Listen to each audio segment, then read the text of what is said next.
Welcome to Making It Happen, a career in the performing arts, where we discuss how to break into the performing arts industry for yourself or your child, teen, or young adult. Guests include professionals who are passionate and share my vision of helping talented individuals land professional representation and have successful careers in the arts. My name is Leesa Csolak, and I am the CEO and founder of Making It Happen, a career in the performing arts, having helped hundreds of clients break into the performing arts business on stage, including Broadway, in films, television, commercial work, and more. This podcast is supplemental to my groundbreaking online courses. For more information, you can check out all the ways that you can benefit from my courses, my how-to videos, my live seminars, my free weekly newsletters, and free guides. Go to lbctalent.com. My guest today is Curtis Holland. Hi, Curtis. How are you? I'm good. How are you? I'm so good, and I'm so excited that you're here. I know we've been talking about this for like a year, We have. and I'm glad that we were able to make it work. And I appreciate your time today because I know you're starting something really big tomorrow, but we'll talk about that later.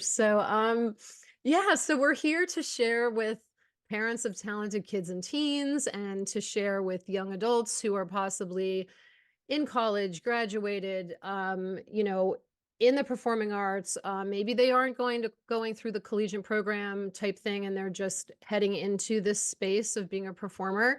Um, and they might be people who are in various cities wishing to be working professionally and being able to make a living doing this. And they might be lost, or they're not sure what to do next, and they haven't been able to really land where they possibly needed to land at this point. So we want to share all of the inner secrets of the industry. But what we really want to know, you are definitely a highly acclaimed Broadway performer, and I think you have a lot to share about your journey. I'm not going to give too much away. I'm going to let you talk about that. So yeah, if you could kind of share when things started for you, and where, when was that time in your life when you knew performing was going to be a career path? I am not sure that my answer to when I knew that being a performer was going to be my career path is a straight shot because I went to a performing arts middle school. I went to a magnet middle school, a magnet high school, and while I was a child, my father also owned a dance studio where my mother and he taught me how to dance. They taught me ballet, tap, jazz, hip hop. So I was immersed in the arts from a very, very, very young age. And when you are immersed in the arts, it's kind of a given or expected that your trajectory is that you want to be on Broadway. Or if you are a boisterous kid, people say, "Oh my gosh, put him on Broadway. He needs something to do. Like he has so much energy. He just seems so destined." When actually I was just bossy and full out. So, but Okay. I genuinely think that I went through seasons where I just started to believe that it was what I was supposed to do because that was kind of the path. And so I was dancing and performing and doing all these things through elementary school, middle school, high school. I was dancing like 7, 8 hours a week. And then I would go in middle school, I would go to school. We would have theater class, then we would have after school theater practice, and then I would go back and I would dance for more hours, and the same thing in high school. So I was just immersed in it, immersed in it, immersed in it. And then I also decided to go to college for something more practical because that was my parents' desire for me at the time was to get a practical degree, like something that did not have anything to do with the arts. If you want to do the arts after you finish your degree, that is fine. If you want to move to New York after, that is fine, but just get a degree first in something practical, which more on that later. I and remind me about that. I will. So I went to school for sound design and audio engineering at Middle Tennessee State University in Murfreesboro, Tennessee. About, I think maybe don't if you're in Nashville, don't quote me. If you're in Tennessee, you know of MTSU, don't quote me. But I feel like it's about 30 25, 30 minutes away from Nashville, Okay. and 44 hours, 4 hours away from Memphis. So I went there for college and I went there for sound design. Started my program the fall of 2012 and I did well and I liked it. I was mostly doing my prereqs, but I still wanted to dance and do a hobby. And at this point, I'm still not like, oh my gosh, I want to be on Broadway. Obviously, I'm thinking of just getting a practical job and having a college experience too, because I'm away from home. I am experiencing kind of the world for the first time. Like, this is my first time being on my own, Mm, my first time having new friends for the first time in my life, probably since I was, born, or at least from high school. Like, I've had the same group of people around me. So around a mhm, group of people having a blast, doing all these things. And I find out about this dance troupe up there that they have called Impact, MPAC. Again, don't quote me, but it's either Murfreesboro's Performing Arts Company or Middle Tennessee Performing Arts Company. I can't remember, but I love y'all just the same if you're watching. And so I joined that group, and it satiated my desire to keep dancing because performance had become such a part of my life. And I'm just thinking about this now, but it was such a routine part of my life and something that I bonded over with friends, that when I didn't have it, it felt like a different world, mhm, and it was nice to be able to include that normalcy back into my life again. During the second semester of school, I had already been a part of Impact for one semester, and during the second semester, one of the girls comes up to me and says, during rehearsals or something, maybe a month, 2 months in, "Hey Curtis, I am going to Memphis this, or in, I think maybe let's pick up a number, maybe 2 weeks. Like, I'm going to Memphis soon because So You Think You Can Dance is holding auditions, and I think you should come with me." And I said, okay, great. And for some reason, I didn't really even think too much of it. I wasn't in this is my big break moment. A lot of my career has not been this is my big break moment. It's kind of been stumbling into things. And again, we can talk more about that later. I feel like mhm, it'll probably wrap what I'm trying to say will wrap up later. But mhm, we decided to go. We practiced. She did hip hop and I did tap. And she mentioned to me that she had gone maybe times before. She'd gone maybe twice before mm, to the mhm. auditions and just likes to go for the experience. So I said, yeah, sure, I'll come along and I'll come for the experience. I end up going to the audition. I get kept after she gets cut, and I keep getting kept, and I keep getting kept throughout the day. And then I get invited to go to Vegas week. We go to Vegas week. People are getting cut. I'm still there. People are getting cut. I'm still there. We're finally down to like the last number before the top 20. And I find out that I get accepted to be on the show. So I was on season 10 of So You Think You Can Dance. Again, more so by happenstance than anything.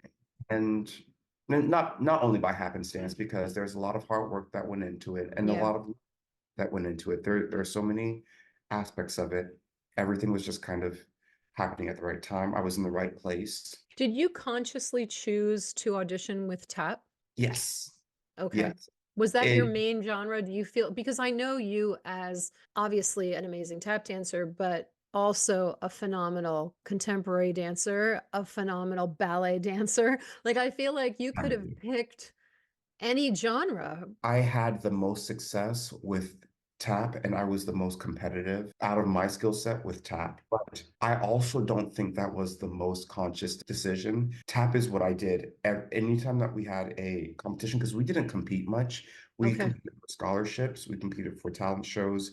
We basically competed for anywhere where dance could be used as a way to, gain scholarships or gain resources Hmm. for the future. We Hmm. competed for. We didn't compete Did you for. do conventions at the No, time?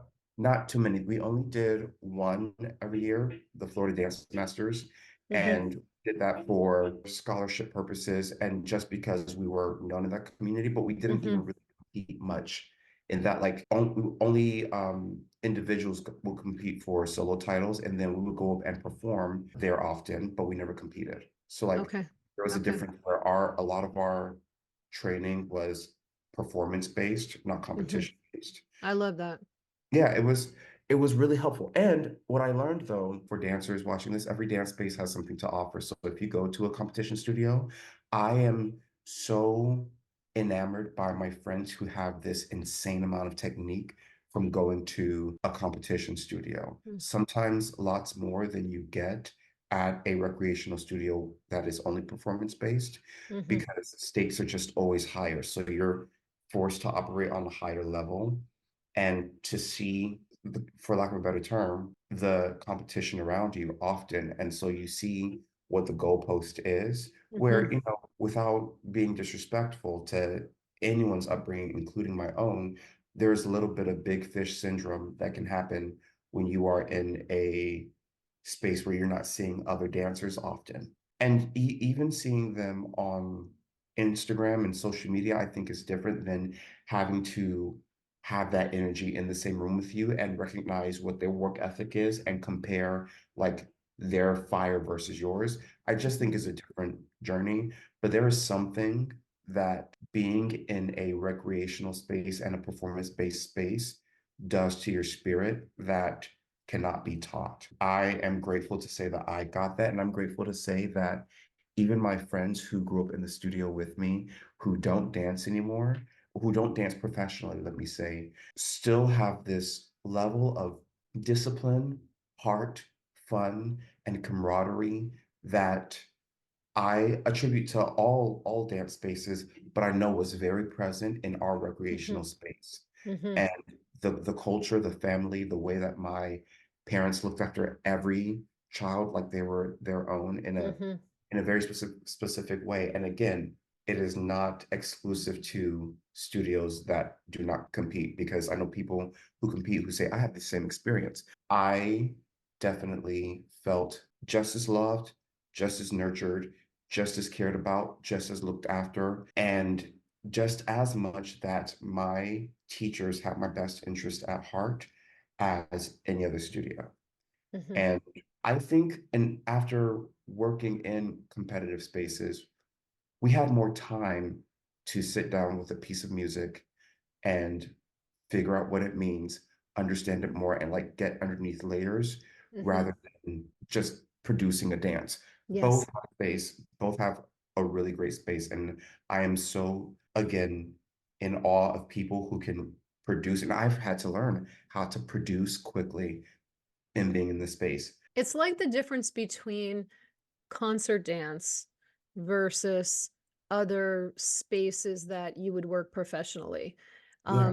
I've interviewed a lot of concert dance choreographers, and many of them, when we talk about their process, the process is very different from someone who is hired to choreograph the Tonys, Oh yeah. choreograph, you know what I'm saying? Like, because Oh yeah. there's the budget and the limitations and all of that, and it's a very different world. So what you're describing kind of feels to me a little bit like those differences when you get to a Yeah. professional level, and more time in the creative space is always all the things you just mentioned, you know what I mean? Even as an adult artist, being in that creative space is everything. Like for me, I love the process so much, and the actual performance was just, I don't even know if I would call it icing on the cake. I mean, it was wonderful to perform, but the magic is happening in the room where the creation is going on and where the collaboration is going on. I You know agree. what I mean? And in your school, obviously your parents were very passionate about what they decided to do with their lives, and they were willing to give all of that time that was necessary to give you all of that. And Yeah. as you had said, to mimic what you said, many competition schools are the same, they do the same, they function in that way, others not so much. So you kind of have to find if you're a parent out there and you're thinking about, okay, my child needs dance, where do we go? I mean, the basic is they've got to learn technique, So I always tell people, find a school that's going to teach proper technique, that's going to be, you're going to have teachers there that have either worked in the industry or are very passionate about what they're doing and have all of that background so that your child isn't learning improper technique. But beyond that, I would think it's just a personal choice as to whether or not you want to be involved in the competition. But I do agree with you completely about the stakes that are involved constantly and how competition dance and dance schools in general, when I think about when I first opened my performing arts schools back in, oh my gosh, 1970 something, no, 19, Yeah, do you know what I'm yeah, saying? I It was do. a different space. It was a different world. Now, So You Think You Could Dance, I think, made a huge difference in the amount of children dancing, in the amount of male dancers dancing, and it Me gave included. support Yeah. to the industry, very much so. But so let's go back to when you were really young. Were you taking class just because that was your life, that was what you were surrounded by? And in that young age, and the reason I'm asking is a lot of parents ask about, how do I determine if my child is ready? Like, how do I determine if they're being successful in the space? Like, do you have any thoughts on how you felt when you were, how far back can you remember? Age 8, 9, 10? Like, how far back do you remember being in the room? I was Further? in the, Three, I, four? I was in the room at two. Mm-hmm. But again, I am coming from a specific space where I had to be at the studio all the time. I Mm-hmm. mean, that's why and for everyone watching, Kevin Solak is my best friend. And, but that's why Kevin and I get along so well, is because we have this very similar upbringing and this very similar way of looking at dance, because we've been in this space all our lives. And many studio babies who I know have this same type of vibe about them, where the creative space is just home because we've been around it since we were actually born. So it's not Mm-hmm. it's just our couch. It's just our sofa. I was assimilating things at such an early age just because, again, I'm around it. So by the time I was 3, 4, I was in the back of my parents' like classes twirling around. So, Yeah. the version of when you're ready, it's almost like a little sensei, Mr. Miyagi, if you will, of the child will tell you when they're ready. And there are also, something's inclining me to say this, there are so many different spaces of dance that your child or you, a child, can occupy. Like, you don't have to go to the ballet school and get this training. You don't have to, you can go to your musical theater camp and say that I dance for an hour a week and learn something from it, because my trajectory is my trajectory, and I'm in the spaces because of the upbringing that I have, but you will end up in the spaces where you're supposed to because of whatever you're working on, and they're not meant to be the same. And everyone's kind of ratio of dance to theater to voice is simply different based on their environment, how they grow up, what they're inspired by. If you're not moved by dancing, like, and you know that you only need to do it for, the purpose of getting ready for work, the way that you approach it and how much you approach it is simply going to be different. And like, there's only so much you can do to change that. And so I'm a big proponent of, number one, do what you love. Number two, train everything else in a very sensible way. And then after that, the chips are just going to fall where they must. Mm-hmm. Mm-hmm. That's a wonderful way of putting all of that, because it's so very true that people, especially I think high school students that are interested in doing this as a career, I think they get concerned about where their abilities lie regarding the three areas, and Of they shouldn't course. at that point. They should enjoy what they're doing, and certainly seek out training if that's something that works for your family dynamic, your financial constraints, if any, your time constraints, if any. Everybody's life is different. And certainly moving through the process and starting to get more serious about it, things change a little bit because your focus changes. But I agree totally with everything that you said. And you said it so simply, which is incredible. Thank you for that. Do you know what I mean? In a way that everyone can really understand, because you are going to land where you're supposed to land at the end of the game anyway. Yeah. And so at this point is when I stop and I say two things. Number one, I'm obviously speaking from a space. I did not go to college for musical theater. And I have two thoughts on that. Okay. There are times when I wished that I went to school for musical theater. And that is because, and my friends who have gone to college state this much better than I'm about to, and I'm about to paraphrase a little bit from theirs, but mixed with what I know myself. But the way that they prepare you to audition and the way that they prepare you for what the world, quote unquote, is immeasurable. Like they get your book ready. They get you in classes, the amount of classes and the amount of training that you're doing, your chops are just thick. Like you're just ready to go at all times. You come out of there a machine. And it's really cool to watch some of my friends just come out and book and like just come out of the gate swinging. So they're coming out of the gate swinging from a very technical space. I came out of the gate swinging from a place of joy, hunger, and the willingness to learn that was not tarnished by professors telling me that I need to look a certain way or that I need to be a certain thing. College kids don't come for me, but there was this originality, and I've heard this from my friends as well, so that's why I'm saying it, y'all. But there's this originality that was not stripped away from me, and this uniqueness that when I walked into the room, I wasn't quite as polished by everybody else, but it made everybody lean in because it's not as often that they see this type of unpolished thing Hmm. and this fire that hasn't been as snuffed out yet. But you mainly find in people who are just getting to the city, regardless of their age, or 19 years old. I see Hmm. it in a 19-year-old that I know right now and love with all of my heart.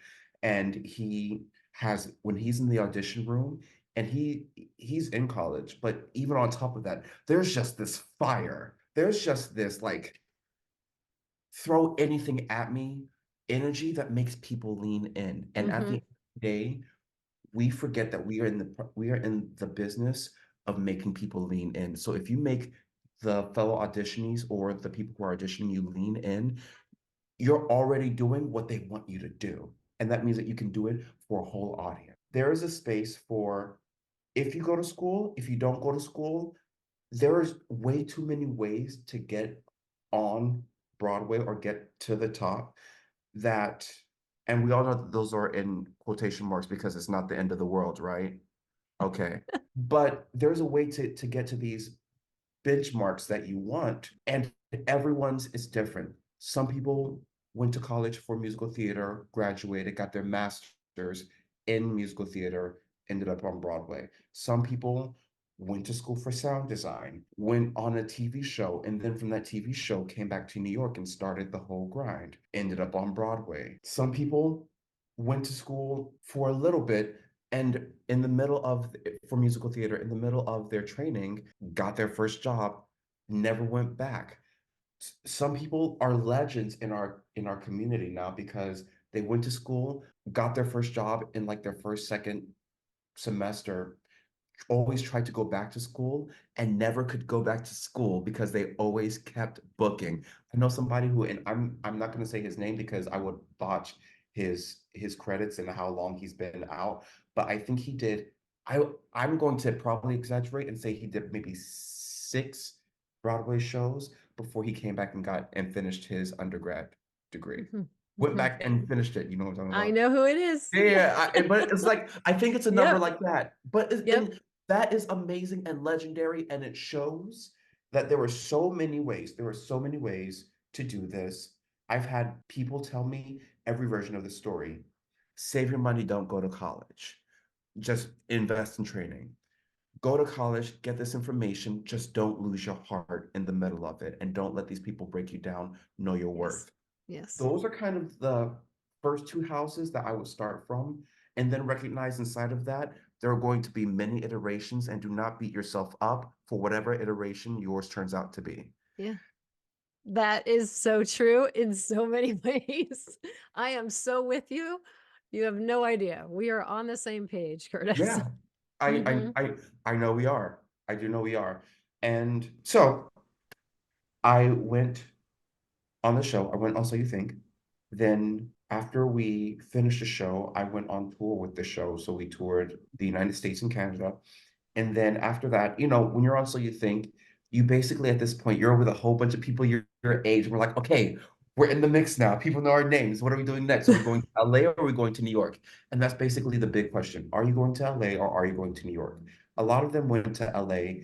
It was closer. A lot of them are amazing, like commercial dancers and wanted to explore that life. A few people and I uh, went to New York, and that's kind of when I started the grind. I got here in January. I got here January 15th, 2014. So my 10-year anniversary of being in New York City just passed. Oh, congratulations. Thank you very much. It was a The- big deal. My dad came up and celebrated with me, and it was really nice. We went to get some food by my first where my first apartment was, Mhm. and one of the places where I used to eat all the time. It was just really sweet. I got here January 15th, 2014, and I told myself, I'm going to try this out for 6 months. If I don't get anything in 6 months, I'm going back home and I will get back into school and I'll figure everything else out. So you Fine. were only going to give yourself 6 months. I was only going to give myself 6 months. That's not a lot, Curtis. Y'all, that's not a lot. That's not a lot, but That's how not old a were you? lot. I was 19. Oh my goodness. I was Okay. 19. And so I said, 6 months, let's start. By first month, obviously, I had no bites because nobody knew who I was. And I got my agent through basically, I had two different channels working for me. Okay. One of the dancers who used to dance with my father was represented by this agency and put my name into the hat at the same time that I just finished So You Think, and they were already looking at me. I was doing the reaching out and like to all the different agencies, and they were like, we actually just heard about you and we want to represent you as well. So come in and let's talk about Mhm. it. And I am represented with Clear Talent Group, and I'm having a wonderful time with them. And what I'm about to say, I think applies to every agency. It just takes time. Relationship with your agent takes time. And I didn't know that at first. At first, as soon as I get an agent, I'm like, okay, so I'm supposed to have a job now. And it's just not how it No. works. I still No. had to go to a whole bunch of open Mhm. calls. Mhm. I still had to like, do the grind. And a lot of the Yeah. things I was doing on my own at first. And I was like wondering why I wasn't getting jobs from my agents and like why I wasn't getting auditions and things. And it wasn't until I began to find out that sometimes your agent only acts as a liaison between casting and you. So if casting doesn't know who you are, they can't talk to your agent to say, hey, get Curtis into the room. Right. So the more that you just go out into open calls first and you're just out there, like getting your name out there. And now being 10 years in the game notices when somebody new walks into the room. Oh, Like yes. the game knows, the game sees Yes. the same people often. And so when somebody new comes in and somebody fierce new comes in, we're all like, who's that? It just happened to us recently.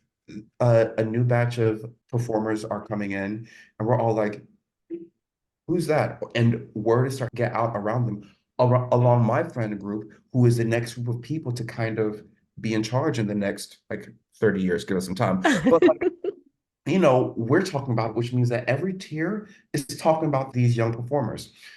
And so getting in front of people is very important. And then from there, my agents started to send me out on more things. I started getting more callbacks, but I would still never get any bites because I had to update my resume. I had to Yes. get new Yes. headshots. And Yes. as soon as I sat down, maybe around 3 months of being into New York, I sat down with my agent, kind of like disheartened, like, what's happening? Like, why am I not booking? And they had a list. They were like, well, look at this, look at that, look at this, look at that, look at getting some new headshots, look at some voice lessons, look at all these things that, again, if you go to school, a lot of this will be chopped out of the way for you. You'll have this handled. If you choose not to go to school, make sure those headshots are together. Make sure your resume, even it's just not gonna be much at the time, but put something on there. Like figure it out. Because we're also in a space where we get to back up ourselves in real time with our performance. So do not be too disheartened when you don't have anything on your resume. Go in there, crush the audition, and let your work speak for itself. And then your resume will just start to bulk up. This is coming from somebody who came into this with no resume and now has 5 Broadway shows on it. So like your resume builds, it just builds because your work, when you're good and you do what you do, speaks for itself. Very true. Oh, Very I love true. talking about this. Very true. So I was here for maybe 7 months before I basically got my first performance gig. And until then, my hustle job was working at dance competitions, rolling out Okay. Marley, putting it up, checking kids in. Really? You did? Oh Oh, yeah. that's amazing. And that was Oh on the yeah. weekends, right? I So was on that the weekend. makes, that's a perfect mix of what you can do to make some really great money. Long hours, Long long hours. hours. Long hours, like in different states, driving, like doing the whole thing. But you're young, you have the energy, you'll be okay. Do it now. Do it Yeah, now yeah, before your back yeah, hurts. yeah. And it just paid the bills. And again, there was something about all of this that was so just innate. It was like, this is what I have to make Hmm. money. And Hmm. I'm not sure whether this fell into my lap or whether I was conscious at the time, oh, I need to make some money. How do I go about making some money? But things just happened in a way that I grabbed onto when the opportunity came. Hmm. So take with that word what you will, y'all. Hmm. But it's almost like working out or like even dance training. At first, it's not about doing the best thing for your career, it's about doing something.